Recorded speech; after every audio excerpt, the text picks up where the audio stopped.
Abu Dhabi youth from property ম্যানেজমেন্টের উদ্যোগে ইফতার এবং দোয়া মাহফিলের আয়োজন করা হয়।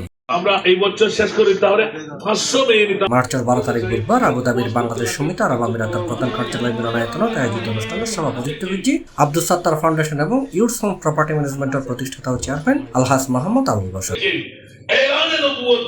অনুষ্ঠান পরিচালনা করেছি মাওলানা মোহাম্মদ ইয়াকুব আল কাদের। এটা প্রধান অতিথি ছিল বাংলাদেশ সমিতি সংযুক্ত আরব আমিরাতের সভাপতি প্রকৌশলী মোয়াজ্জেম হোসেন। প্রধান বক্তা ছিল বাংলাদেশ সমিতির সাধারণ সম্পাদক আব্দুল সালাম তালুকদার এবং মেহমানে আলা আসিল উরকিসর মোহাম্মদিয়া গাউসিয়া সিনিয়র মাদ্রাসার অধ্যক্ষ আল্লামা মোহাম্মদ হাসান রাজা আল কাদের। আমরা শুধুমাত্র এই রোজার মাসে একটা জিনিস সফল করতে পারি না, দেখবেন আমরা গীবত থেকে দূরে রাখতে পারি, পরশ্রী কাতরতা পরনিন্দা এই জিনিসটাদের থেকে যে আমরা দূরে রাখতে পারি, আল্লাহ পাক আমাদের রোজাটাকে অনেক সুন্দরভাবে কবুল করবে বলে আমরা আল্লাহর কাছে আমাদের জন্য দোয়া করবেন। প্রত্যেক মুসলমান দোয়া করবেন।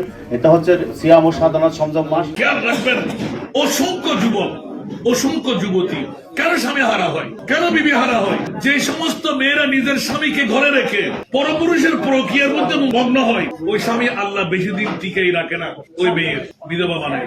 অন্যান্য অতিথিদের মাঝে উপস্থিত আছেন বিমান বাংলাদেশ এয়ারলাইন্স ইউএই আঞ্চলিক ব্যবস্থাপক মোহাম্মদ শাহাদাত হোসেন, বিশিষ্ট রিয়েল এস্টেট ব্যবসায়ী মাহমুদ আজম খান সিআইপি, মাওলানা আবুল কালাম, দিদারুল আলম, রুহুল আমিন তালুকদার, মোহাম্মদ ওসমান, আমুল ইসলাম টিপু, নূর হোসেন সুমন, ইকবাল হোসেন, মাওলানা মোহাম্মদ আলমগীর আল কাদেরি, আবুল কাশেম, আহমদ হোসেন, জাভেদ হোসেন, সেলিম হিকদার সহ আরো বহু বিশিষ্ট প্রবাসী ব্যক্তিও। ইফতারের আগে পবিত্র রমজান মাসের গুরুত্ব তাৎপর্যপূর্ণ আলোচনা শেষে বিয়াক মুসলিম উম্মাহ দেশ জাতির কল্যাণ কামনায় বিশেষ দোয়া করেছি অধ্যক্ষ হাসান রাজা আল কাদেরি। C+ TV, Chittagong.